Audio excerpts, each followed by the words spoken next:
Okay, let's dive right into this.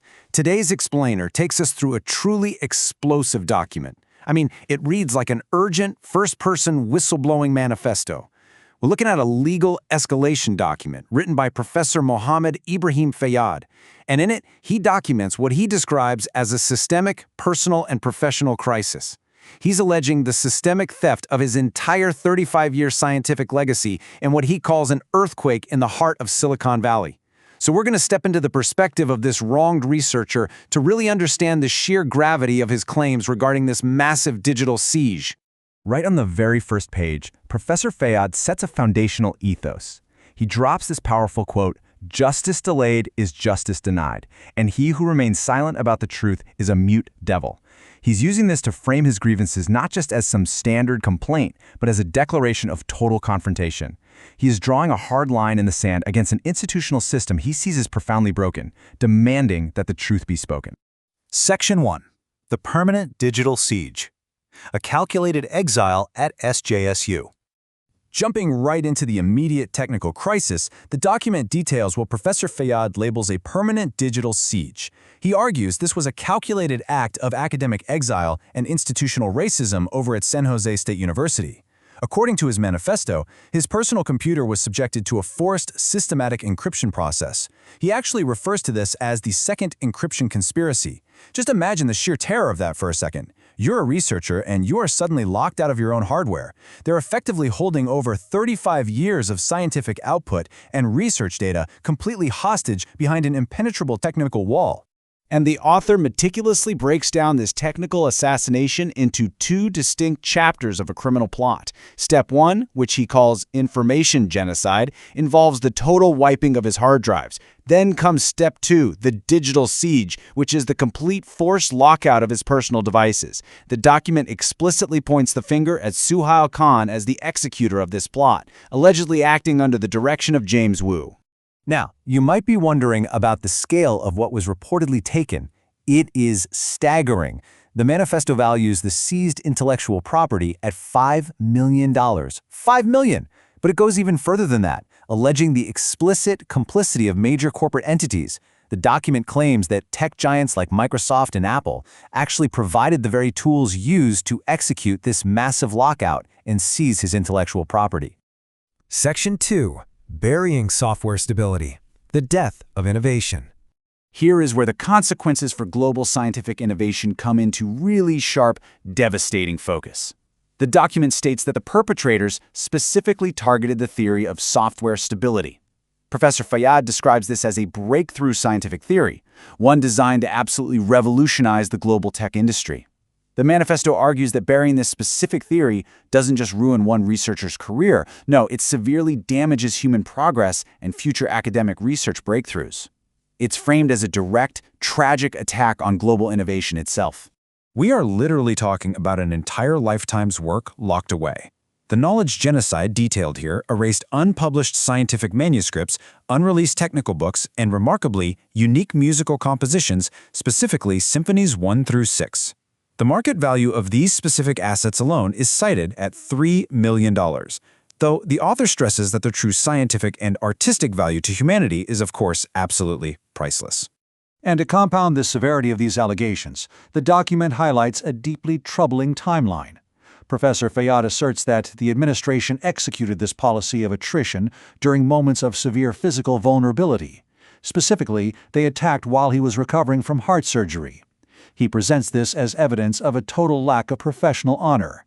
It was a calculated strike against a brilliant mind at its absolute weakest physical moment. Section 3. A network of complicity. The blacklist. The author doesn't hold back. He methodically calls out university leadership.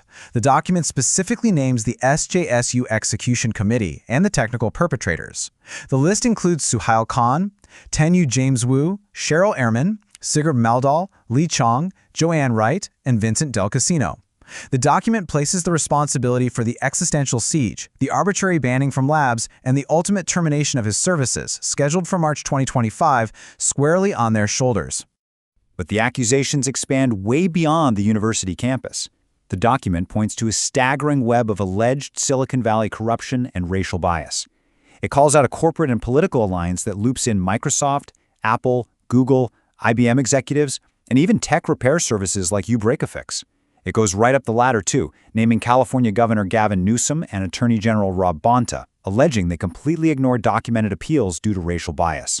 So the document draws this really stark contrast between two forces. On one side, you have academic freedom, the internationally recognized right to research and have academic immunity. And on the other side, you have what Professor Fayyad labels institutional piracy. This is the crass, coordinated criminality of forced encryption, financial execution, and the deliberate drawing up of research funding just to favor corporate interests. This critique of institutional ethics extends to the very bodies that are supposed to protect faculty. The manifesto delivers a scathing rebuke of the California Faculty Association, or the CFA. Under the leadership of David Hammett, the document claims the union completely failed in its duty. Instead of acting as a shield for the researcher, it allegedly transformed into a claw for the corrupt administration. Section 4. The Death of Innovation, a Global Science Threat. The document argues that these exclusionary practices aren't just an isolated incident, they represent a much broader warning for the global academic community. And for the author, the undeniable proof of criminal intent lies in one specific thing: the recovery key. The text states that the data wiping was a programmed act, and Suhail Khan's deliberate refusal to hand over the recovery key proves a premeditated intent to control the professor's digital legacy. They literally hold the key that could end the siege, but allegedly refuse to provide it. Amidst all these allegations of theft and betrayal, the author issues this incredibly powerful statement to the world. He writes, "My innovations are now the property of all humanity. Moral assassination and physical threats cannot erase them from the memory of science." He shifts his focus directly to us, the public, appealing to what he calls the free moral community. He's asking us to stand against the racism embedded in research funding and to defend the truth. Section 5. The Global Counteroffensive, No Surrender.